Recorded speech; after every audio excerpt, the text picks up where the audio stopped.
Oh, hello. Welcome to Crazy E Games. Welcome back to Genshin Impact, and welcome to another Genshin Impact Wish video. We're here at Narukami Shrine, where we will prepare for the next wish. It's actually the 2.1 patch, and the Raiden Shogun banner is out. And yeah, I plan to do 10 wishes on this banner, but first, let's take a look at the history and see where my pity is at for the 5-star. Alright, 9 times 6 is 54. 3, 2, 1, 0, 9, so 49 ago. About 30? 30 more wishes until I start hitting the soft pity. So I'm not getting close to pity, but not there yet. But this banner also has like a new character, Sarah Kujo. I say her name with like a American North American accent, Sarah Kujo. But yeah, I'm pretty excited to land my pity on this banner. Actually, I tried out Raiden Shogun on the test run, and she seems really insane. Like, she seems a bit overpowered.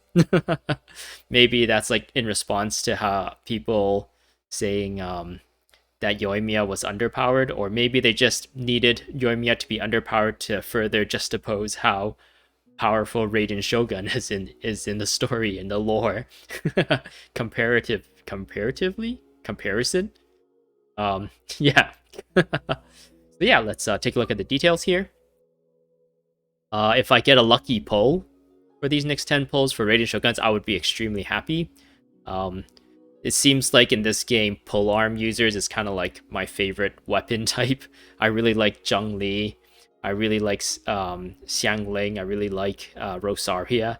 Just like how fast they attack and how like wide range and sweeping they attack. It's like really satisfying to go through their like normal attack chain. And Raiden Shogun is no different. Her normal attack chain is pretty fun to use too. And when she uses her burst, she pulls out a sword. But I believe like the animation is similar or the same, so it's still like pretty fun to go through. And yeah, I guess I also really like Xiao. Xiao's like my favorite polearm user, but I don't have him, so that's a little unfortunate. But the only reason I like him so much is because his elemental skill lets him zip around the combat field pretty efficiently. But anyways, yeah, Raiden Shogun. If I get her, that would be pretty awesome, but not expected. In the 4-star list, getting any of these characters would be nice, but getting Kujo Sarah, Kujo Sarah, Kujo Sarah, Sarah would be nice. Because she's a new character, getting new characters is always nice, and I don't really have much constellation for Sucrose or Xiangling, and I've been using Xiangling a lot for the Spiral Abyss recently because of just the amount of crowd control she has, so she's pretty satisfying to use. And of course, like, my favorite element in this game seems to be Anemo, and Sucrose seems to be very fun. Which again kind of points to Xiao being a polearm Anemo user. When will miHoYo bring back Xiao? A rerun banner for Xiao. So yeah, number one most favored would be get a new character, and then getting the other two would be nice.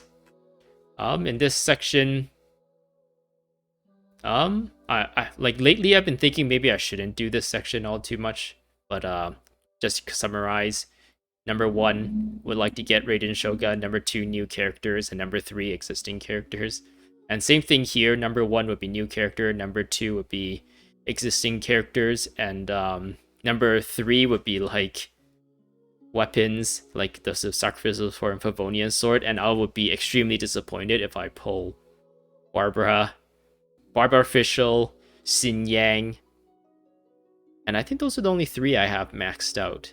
And Diona, I think they have those four characters maxed out, their constellation, so pulling them would be very disappointing. And no one cares about 3 stars. So yeah, I've actually already purchased um with I guess it's Stardust Exchange, which is why I don't have that much left at the top there. I only have 270 left, but I bought these with that, or exchange for this. I always feel like I shouldn't use the word buy because that implies using real money, and I've been pretty faithful with not spending any money and keeping the identity, I guess, of being free to play. But yeah, I picked these up since today is September 1st. So I have 5 of those Intertwined Fates ready for this banner. Let's talk to Gendo Ringo and see what she has for us for our fortune today. There's a chance every day to receive a fortune slip. The procedure is as follows. Shake a bamboo slip from the fortune slip box and exchange that baboon slip for a fortune slip with Gendo Ringo. Would you like to try your luck today? Try my luck. Pick up the slip cylinder. Draw a fortune slip. Successfully drawn a fortune slip. Open it up quick. So you gotta wait for like that new bamboo slip thing to disappear before you talk to Gendo Ringo, or else it won't trigger like this. I want to decipher the fortune slip dialogue. I don't know why. Maybe they fixed it. I don't know actually. Maybe they fixed it in this 2.1 patch and it's not a thing anymore. Give me that bamboo slip, says Gendo Ringo. Well, here you go. Fortune slip. So technically, I think in the past I thought I got like great misfortune, but apparently it was just regular misfortune. So technically, if I get great misfortune, I'll unlock another achievement from these. And yeah, unfortunately, that's not the case today. Just regular misfortune again. Oh no, it seems like it will rain today. It's actually raining where I am right now. If I look out my window, it's like raining. Not too hard though, and it's like pretty cloudy. You may encounter an unpleasant situation. You will still be waiting for the commendations you are due, and you may be served the wrong dish by the waiting staff. Nothing terrible happens, but everything seems to irritate you. It's just one of those days. Your lucky object for the day, drifting seagrass. Seagrass is a gentle but tenacious plant. Despite the bitterness of the seawater around it, it refuses to change. Hold on to your gentle nature, even when nothing is going your way. Okay. So yeah, apparently I have somewhat bad luck today, so... Oops. My exploration, pick everything up brain saw that Sakura Bloom and went like, I need to pick it up right away. I'll stand in the middle here and also release a Xiao Lantern for good luck. Bloop! Come on, Xiao Lantern. You haven't really been pulling your weight for the last few Wish videos, so hopefully this time around this will be a big one.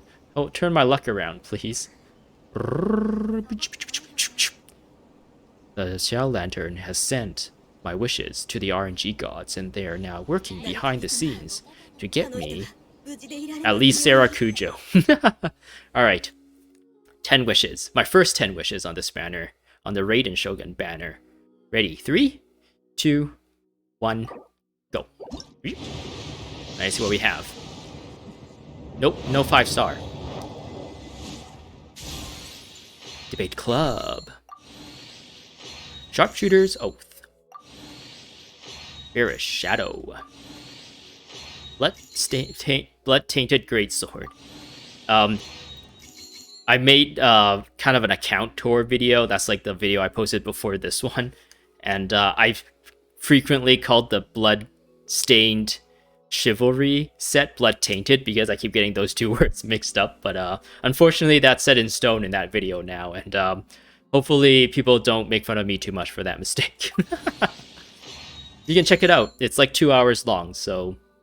I guess prepare yourself for it if you want to watch through it, but I don't really care if you skip through it either. Ooh, hello. I guess the misfortune slip is always inaccurate, and also the the Xiao Lantern pulled through. I got Sarah Kujo, or Kujo Sarah.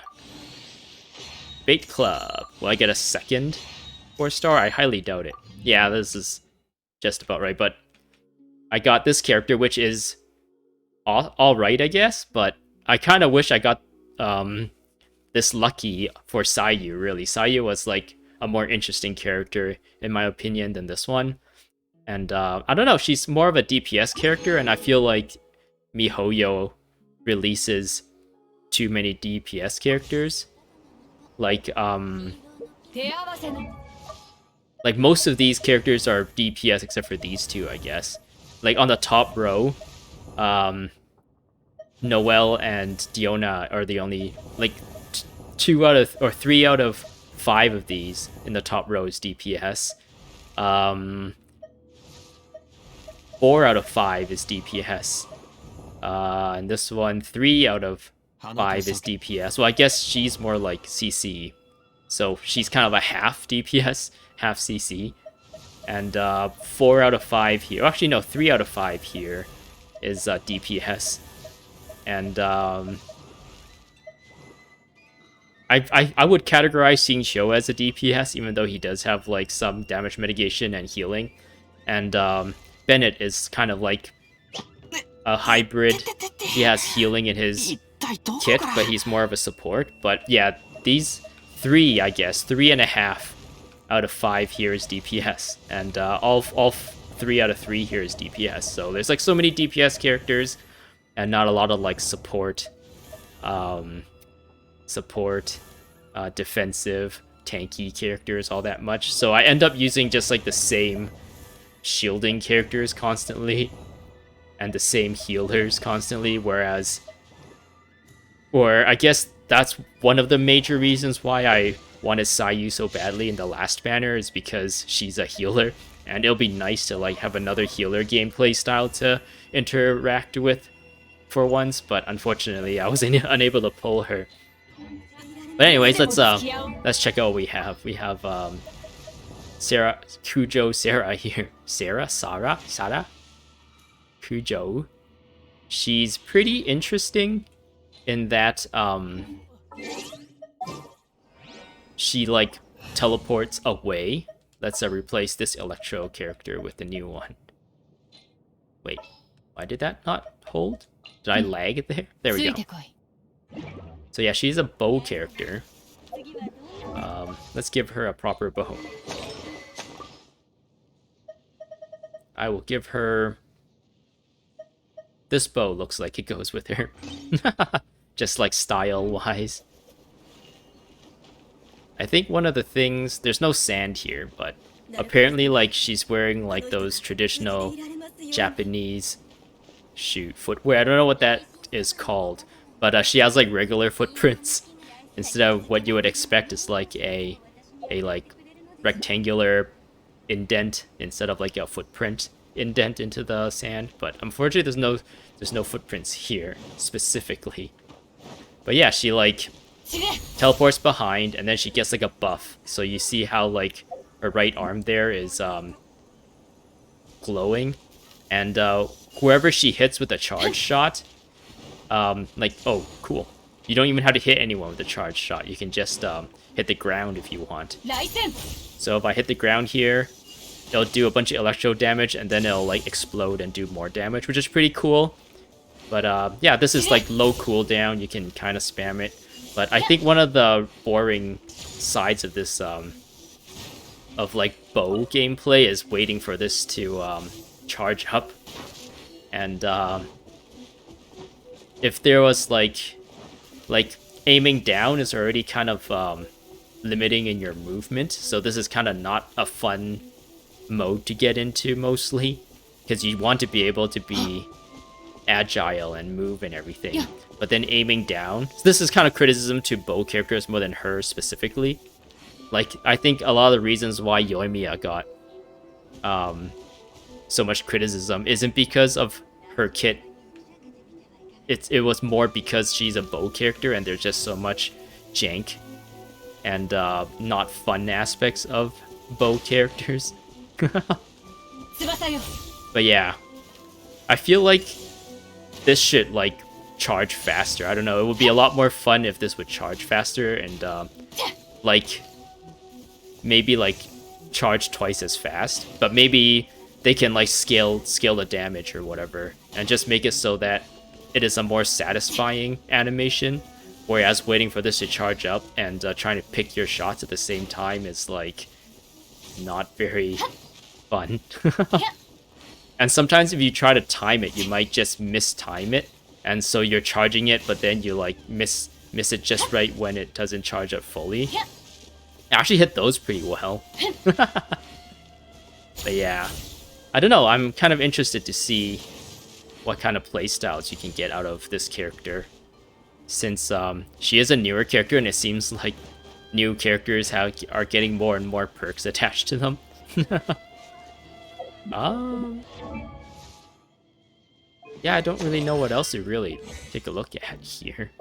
I think her kind of playstyle is real. It revolves around the elemental skill chaining into like a charge shot for the most part. But as you level her up, you get this where, while in the Crowfeather cover state provided by Tenku Stormcrawl, which is the elemental skill, aim shot charges are decreased by 60%. So yeah, once you hit the or you use the elemental skill on her and you go into like aim mode, you charge up the next arrow pretty quickly, and you can like fire that off quickly. And since this skill like recharges pretty quickly too, you can kind of use that pretty reliably, which is pretty interesting. But unfortunately, when she's like low level like she is now, you don't get access to this until you put resource into leveling her up. So you don't get access to this right away, but this is something to look forward to, I guess. And this one, Decorum.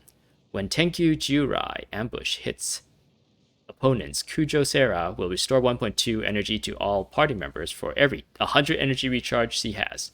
This effect can be triggered once every 3 seconds. This is also pretty interesting because it seems like a lot of the Electro characters, their theme behind their character kit, one of the like patterns you can find is that their batteries, they usually play around energy recharge. They play around with energy particles and somehow giving you more energy in one way or another, and interacts with elemental bursts and stuff. So yeah, this is pretty interesting too, but again, you gotta ascend her to phase 4 before you get this. And to really truly get access to her character kit, you have to like get her to a pretty high level, which is I guess is a thing for all characters really. You kind of like play around with the initial kit, and then as you get more familiar with them and you're leveling them up, then you get more and more perks to learn and get used to. I don't know, I feel like that explanation I did there would be a fun thing to interact with, like play a character at a low level, and as you level the character up, you gain access to more, but you don't really get that feeling in this game since the way the open world is designed, low-level characters do not really thrive. You don't really get to take advantage of low-level characters all that much. There isn't like a newbie zone where you can like do like newbie quests and stuff so that you can level up low-level characters like MMORPGs or something. You're pretty much like stuck at whatever world level you're at, and everyone is kind of underpowered until you get them to the same recommended level as your world level and your adventure rank. So I don't know. That's a thing I just realized while speaking through this. But anyways, there's this one last thing about her that is really nice, and it's that she reduces her time needed to go grab stuff in the Adventurers Guild expedition thingy. So now, since I have her, I have Keqing, who does the same thing. Oops. Does the same thing in Li Yuhe. I have, I think, Bennett, who does the same thing but in Mondstadt. And I have Fischl, who does the same thing in Mondstadt. So I can have at least one in each region. Oops. I can have one in each region that reduces their expedition time. So then I no longer have to send Amber out and have her like stagger, I guess. Like, they would all like finish at the same time, and I can expect to like clear them out at the same time and reassign them at the same time. Whereas sometimes, if I like assign the expedition early in the morning, for Fischl, Bennett, Keqing, and Changyun, then near the evening, they will be done and I can get the rewards from them. But then Amber, it's still out there for another like 4 hours. So then she becomes like staggered and you gotta like look at it twice. You kind of have to go back again the very next morning and like receive her rewards and send her out again. Anyways, I've kind of ranted a little bit too long near here at the end, but yeah, I'm pretty happy I got Kujo Sarah, a new character, and hopefully as I get closer to my soft pity, I'll be able to win 50-50 and get Raiden Shogun. I guess that's all I have for you today. I hope you enjoyed. Subscribe for more Wish videos, and I hope to see you in the next one. Goodbye.